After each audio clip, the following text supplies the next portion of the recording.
This is footage for the Ballistic Pendulum lab. We have the setup here known as a Ballistic Pendulum in view here in frame. The ball is on the launcher itself. The system has been pushed back already with the ball in place. So let's just demonstrate how this works first off. We'll pull this out of the way here. If you push the trigger there, Rick, you notice that this thing rises up to a certain height over here. And so there's a conservation of energy that we have to consider here, along with the conservation of momentum. The first part that we deal with, where the ball, which has mass, moves this way and hits the pendulum, it will be an inelastic collision. So there's going to be a formula associated with that. And then once you have that, what starts down here with the ball in place, it moves upwards to a height here, to a maximum height. And so it starts off having kinetic energy, and that kinetic energy gives way towards becoming gravitational potential energy at this height over here.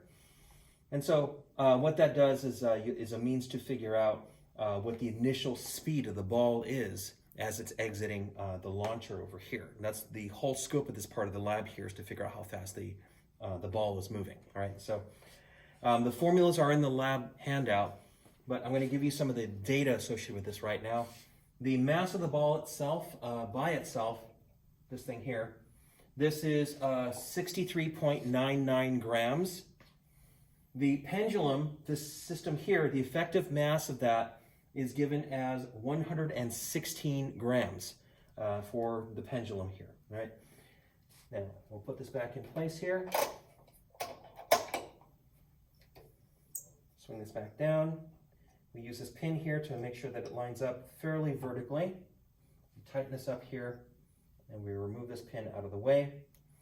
And first off, what we have to do is measure the height, okay, where the pendulum's center of mass is. And that's given by this little red mark here on the pendulum. So we take our meter stick here, not meter stick, our little ruler here, and measure this thing.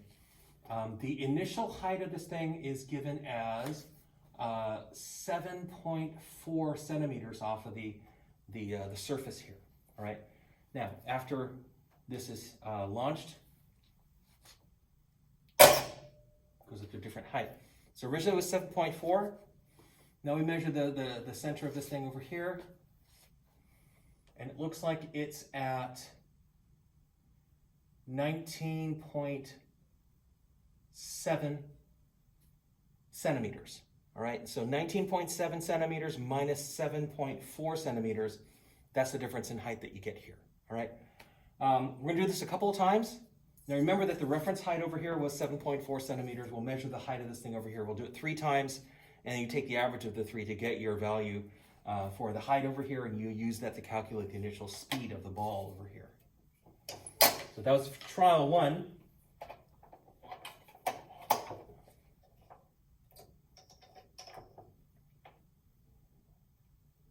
Trial 2.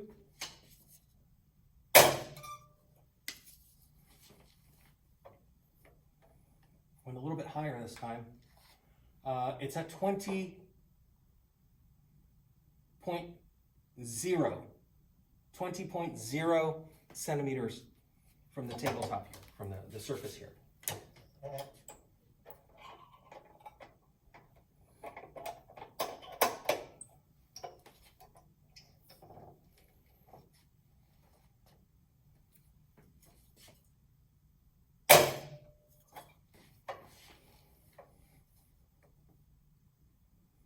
A little bit less this time.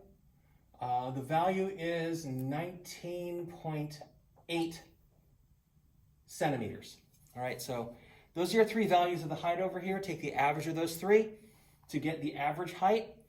Now, the other thing you can do, and I think this is what is recommended in the lab, is to take your maximum and minimum values that you got for this thing, and on the sheet of paper that you're supposed to lay down on the ground, because the second part of this lab, you're supposed to be launching this off the tabletop to hit the ground. You're going to get a range of how far this thing's going to land. All right, and so using the maximum and minimum values that we just got, those 3 different values there, you'll have the large one and the small one out of the 3.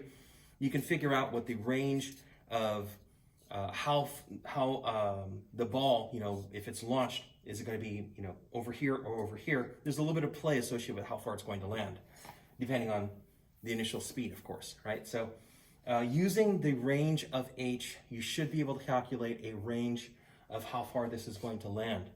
Now, the other information that you're going to need, so you're given all this information to calculate the initial speed here. Once you have the initial speed, you also need to get the information about how high this is off of the tabletop here. All right, so we need another measurement here.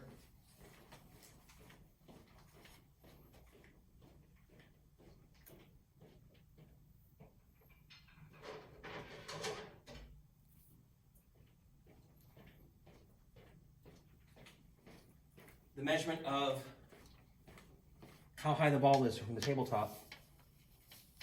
This thing here.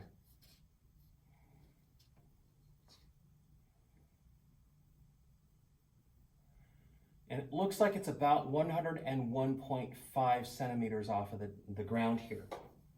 All right, 101.5 centimeters off the ground, 1.015 meters if you want to use the meters measurement. So again, the ball is here, it's going this way horizontally with a certain velocity that you just calculated using all that other stuff, the momentum conservation, energy conservation. But now you're also given this height here, all right, of 101.5 centimeters or 1.015 meters. You should be able to figure out how long it takes for this thing to travel downwards, remembering your free fall information, all right?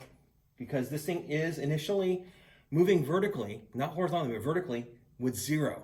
All right, meters per second. So it's going to be descending downwards vertically from this height here. And so given that this thing is 101.5 centimeters off the ground, you should be able to calculate how long it takes to hit the ground if it were to drop vertically.